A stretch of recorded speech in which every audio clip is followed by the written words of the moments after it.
Olá, boa tarde. Hoje é quinta-feira, 6 de agosto. O Senado Notícias está no ar. As medidas de proteção aos povos indígenas durante a pandemia do novo coronavírus foram debatidas hoje por videoconferência na comissão mista que acompanha as ações do governo para enfrentar a crise.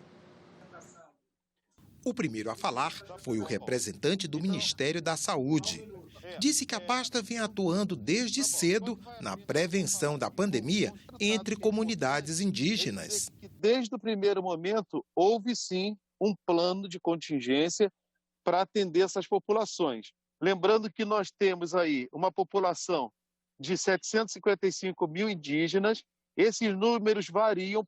Antecipamos a vacinação de influenza, que ia ser só em maio, a saúde indígena foi vacinada primeiro, cobertura superior a 92%. Emissão de boletins e informes epidemiológicos. Robson Santos da Silva rebateu acusações de que estaria havendo omissão da parte do poder público e mesmo uma política genocida.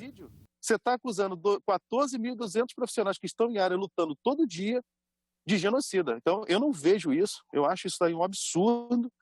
A decisão do Supremo Tribunal Federal de manter as medidas de proteção aos indígenas durante a pandemia repercutiu na audiência. Determina que a CESAI, Ministério da Saúde, crie ambientes protetores, áreas de tampão de proteção, que venham a proteger as comunidades indígenas aldeadas. Então, como é que vocês vão fazer? Que resposta a CESAI dará ao Supremo Tribunal Federal pela decisão de ontem? Essa é uma decisão que nós vamos cumprir, sem nenhuma dúvida, sem titubear, mas a gente também vai precisar de outros órgãos, né? Particularmente a FUNAI e outros órgãos aí que a Casa Civil, o GSI, nos orientar. O representante do Ministério da Justiça destacou as iniciativas da FUNAI nesses tempos de pandemia. Fizemos alguns circuitos de compra e doação simultânea de alimentos entre comunidades indígenas, ou seja, uma população indígena produz os alimentos, a FUNAI adquire esses alimentos e doa para alguma outra comunidade. Nós investimos, descentralizamos recursos para aquisição de equipamentos, como máquina de costura, overlock, e as próprias comunidades indígenas produziam esses EPIs como máscara. Segundo João Rosa, indígenas também foram contemplados com o auxílio emergencial. Em torno de 100, 105 mil indígenas estão tendo acesso mensalmente, fazendo a retirada desse auxílio emergencial. Aquilo que nós estamos muito preocupados é a taxa de letalidade 150% a mais, ou seja, mais do dobro do que o percentual hoje na população brasileira como um todo. E a gente tem, por exemplo, a posição do presidente da República vetando, por exemplo, material de higiene, respiradores, ou seja, um plano que nós aprovamos pelo Congresso Nacional. Quando a gente fala da situação que vive o Araguaia, que vive outras etnias em Mato Grosso, a gente até emociona. Então, porque todas as minorias precisam, principalmente nesse momento, de mais atenção. O representante do Ministério da Saúde, Robson Santos da Silva, falou à comissão em meio a uma pausa no trabalho de campo. Depois de visitar a aldeia dos Chavantes, em Mato Grosso, dirigiu-se a Mato Grosso do Sul para acompanhar a implementação de ações protetivas junto a comunidades indígenas. Os senadores devem votar hoje um projeto que cria limite para as taxas de juros anuais dos cartões de crédito e do cheque especial. Esse teto valerá para as dívidas contraídas de março até o fim do ano. Cheque especial e juros rotativos do cartão de crédito. 2 vilões para quem tem dívidas. E não é à toa. As taxas de juros cobradas nessas modalidades são, em média, de 100% e 300% ao ano, respectivamente. Para termos uma comparação, nesta quarta-feira, o Comitê de Política Monetária do Banco Central reduziu a taxa oficial básica de juros da economia, a taxa Selic, de 2,25% para 2% ao ano. O cartão de crédito é, de fato, o principal tipo de dívida apontado pelas famílias. Ele representa, na última pesquisa de julho, ele representou 76,2% do total do endividamento. Antes da pandemia, em fevereiro, ele representava 78,6% do total das dívidas. Em 2017, o Banco Central definiu na agenda BC+, competitividade, novas regras para o uso do cartão, mais especificamente a resolução do Conselho Monetário Nacional número 4.549. Essas regras impossibilitaram o uso indefinido do saldo devedor. Já em relação ao cheque especial, por ser a modalidade de crédito aí relativamente mais fácil de ser adquirida, uma vez que os bancos já disponibilizam na conta corrente sem grandes dificuldades, e também por ser uma das mais caras junto com o cartão de crédito, o Banco Central também definiu mais recentemente, no final de 2019, limitar as taxas de juros mensais para a operação do cheque especial. Então chegou ao teto de 8% ao mês. O cheque especial, apesar de ter apresentado essa queda mais intensa nos juros, ele representa pouco do endividamento hoje, ele representa cerca de 6%, da parcela do total de dívidas, bem menos do que o cartão de crédito. O projeto de lei determina que os bancos poderão cobrar no máximo 30% de juros ao ano, enquanto durar o estado de calamidade pública no país por causa da pandemia da Covid-19, decretado em princípio até 31 de dezembro deste ano. Os efeitos também são retroativos, a 20 de março. O objetivo é prevenir o superendividamento e promover o crédito responsável e a educação financeira do consumidor.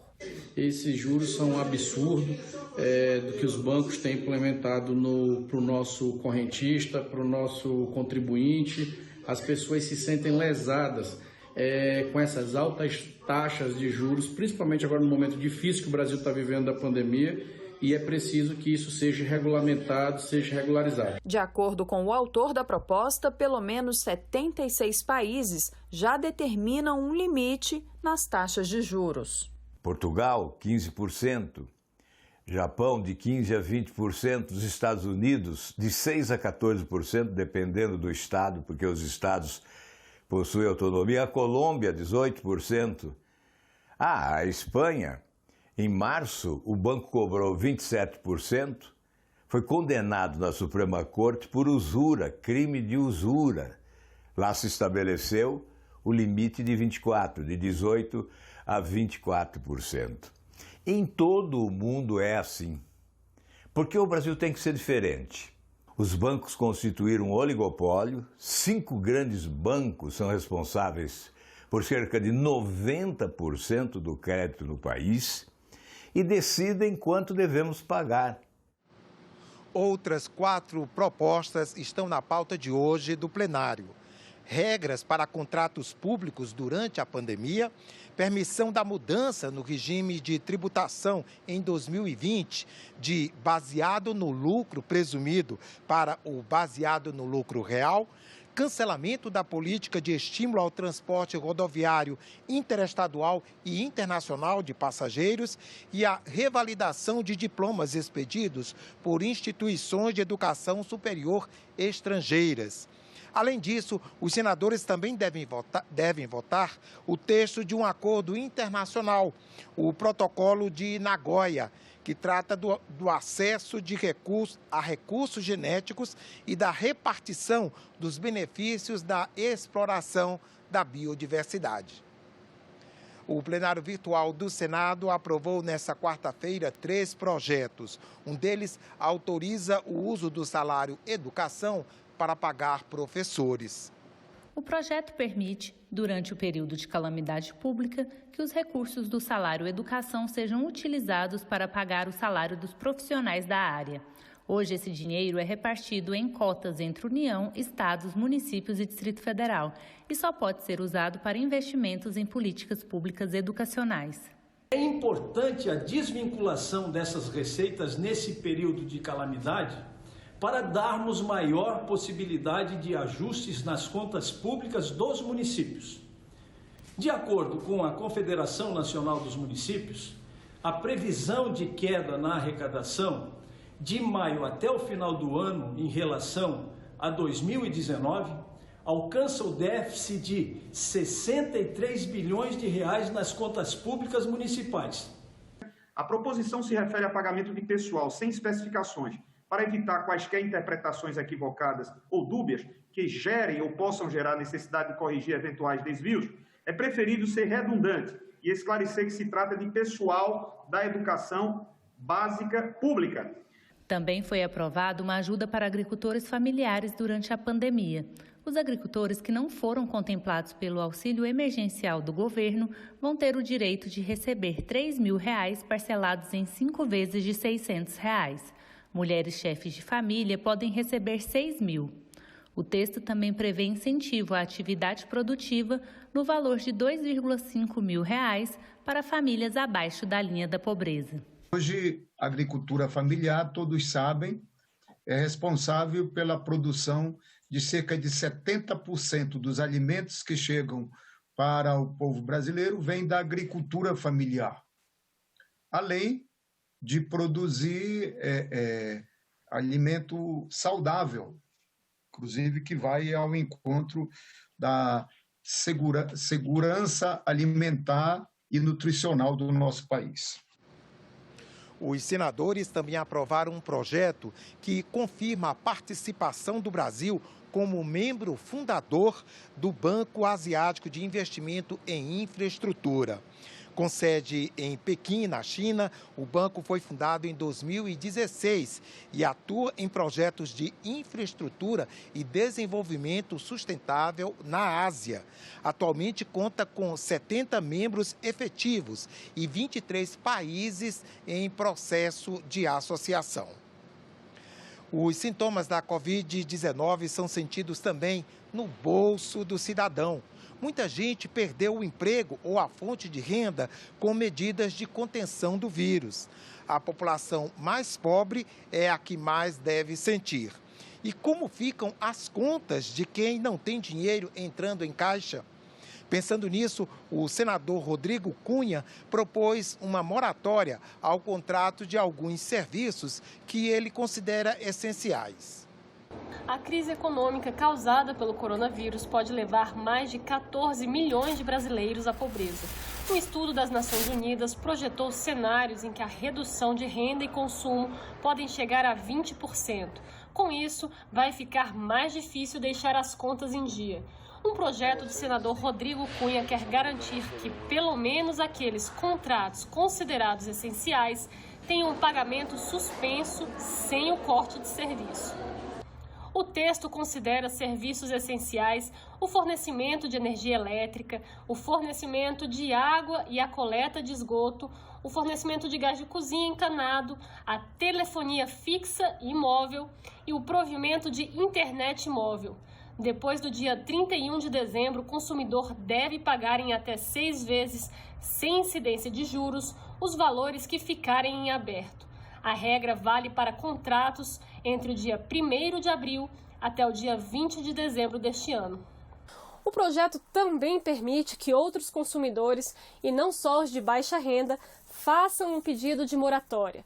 Por exemplo, quem perdeu o emprego durante a pandemia, um microempreendedor individual que teve de fechar as portas por mais de 30 dias por causa de um decreto de calamidade pública e o consumidor que ficou doente com a Covid-19 e, por causa disso, teve de se afastar do trabalho.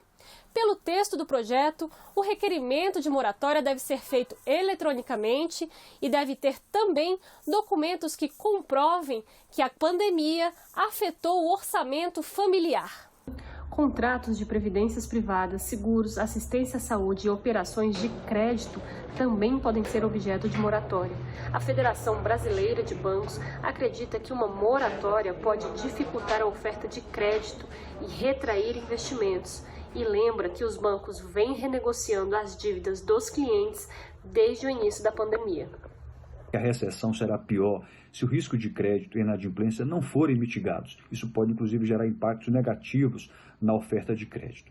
Os bancos estão, desde o início da pandemia, totalmente focados em renegociar as dívidas. E se o quadro de piora persistir, há toda disposição para nós ampliarmos os períodos de carência, que foram inicialmente 60 dias, já chegaram a 180, caso haja necessidade para que nós venhamos a dar mais alívio financeiro aos consumidores. A Organização Mundial da Saúde deu um sinal de alerta para todos os países do mundo. O poderio econômico não deve ser o critério para determinar quem vai ter acesso à vacina contra o coronavírus ou quem será imunizado primeiro. Esse é o foco do mais recente projeto de lei do Senado Federal. A notícia é como uma luz no fim do túnel e traz esperança para todos nós brasileiros. Uma das mais conceituadas instituições científicas do mundo, a Fundação Oswaldo Cruz vai produzir 100 milhões de doses da vacina contra a Covid-19, desenvolvida em parceria com a Universidade de Oxford. Quando se trata de campanhas preventivas e especificamente vacinação, nosso sistema de saúde tem conhecimento e equipes prontas para entrar em ação. Sem dúvida, a experiência que a gente tem no Brasil com a vacina e com o programa de vacinação, que é um programa bastante robusto, bastante capilaridade, vai facilitar a distribuição e a vacinação em massa da população quando a gente tiver uma vacina disponível para a Covid-19. Tudo isso é verdade. Só que, desde agora, 5 meses depois da chegada da pandemia, é preciso estar alerta para que não se repitam os mesmos erros do passado. Para que não haja o leilão, o quem dá mais, o privilégio de alguns em prejuízo de muitos. E para evitar que isso aconteça, que os senadores estão se movimentando. Sobrepreço, mercadorias interceptadas, desvio de milhões em recursos públicos. Ninguém quer que se repitam a correria e o vale-tudo que foi a compra de respiradores, leitos de UTIs e equipamentos de proteção. Quando a vacina ou as vacinas chegarem, tudo terá que ser diferente. O projeto do senador Alessandro Vieira prevê que a transferência de recursos federais para a compra das vacinas siga critérios técnicos, considerando o tamanho da população, o percentual dos grupos vulneráveis, a taxa da população já acometida pela Covid-19, além do número de casos e óbitos. Além disso, indica que a prioridade na vacinação seja para grupos de vulneráveis, como idosos, diabéticos e outros. O objetivo do projeto é garantir a distribuição igualitária das vacinas quando estiverem disponíveis para o público brasileiro, adotando critérios estritamente técnicos, baseados no melhor conhecimento da ciência e da saúde, fugindo da politicagem e da disputa econômica entre entes federativos. No ano da pandemia do novo coronavírus, o Dia Nacional da Saúde, comemorado nesta quarta-feira, 5 de agosto, tem um significado especial. Afinal, na história mundial recente, a saúde nunca foi tão valorizada como agora.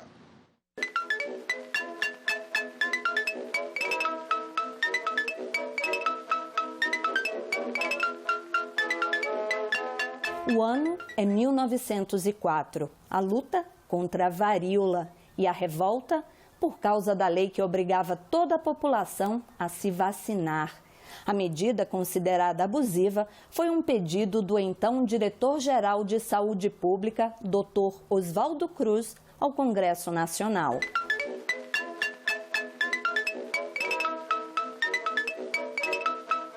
A revolta se repete nos dias atuais, agora por causa da determinação de usar máscaras e respeitar o isolamento social contra o novo coronavírus.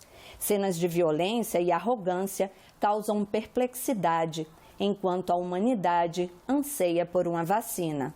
Ser saudável está em alta. Vitamina D, exercícios físicos. Desde que a Covid-19 começou a fazer vítimas aos milhares, as pessoas começaram a se preocupar mais com a saúde, com a higiene, com o progresso da ciência. Oswaldo Cruz certamente se surpreenderia.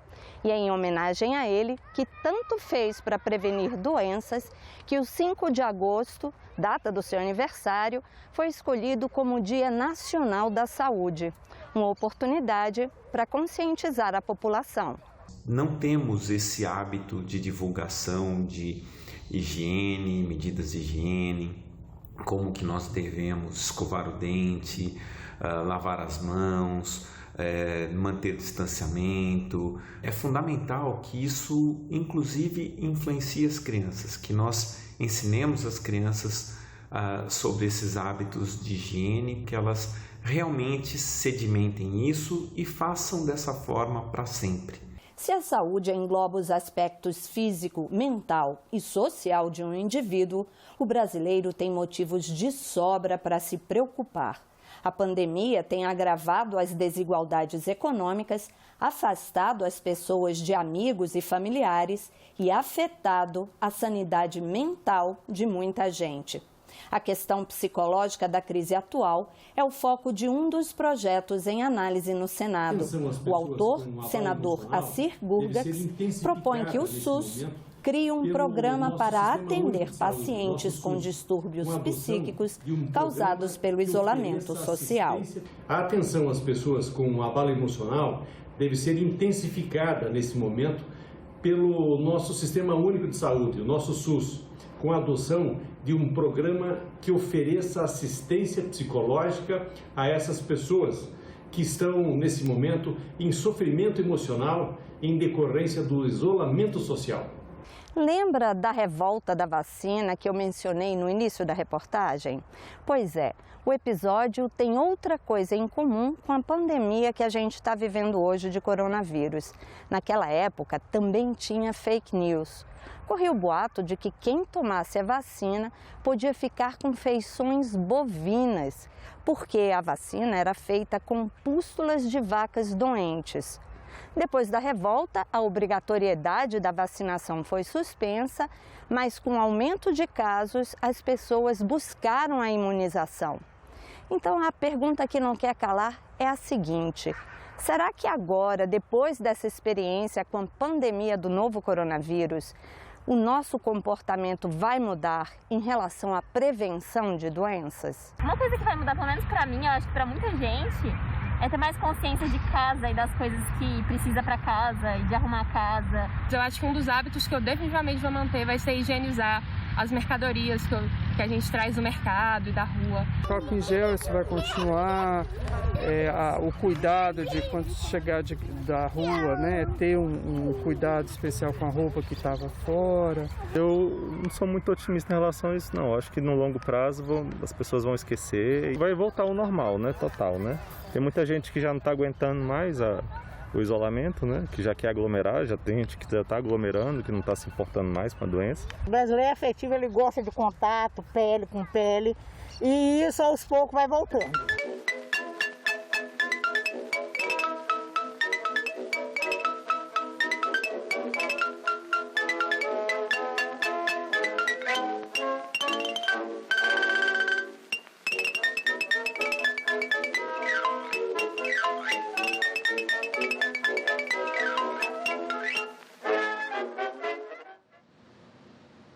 E nós ficamos por aqui. Para rever as reportagens desta edição, você já sabe, acesse nossa página na internet, senado.leg.br/TV. Obrigado pela companhia e até a próxima.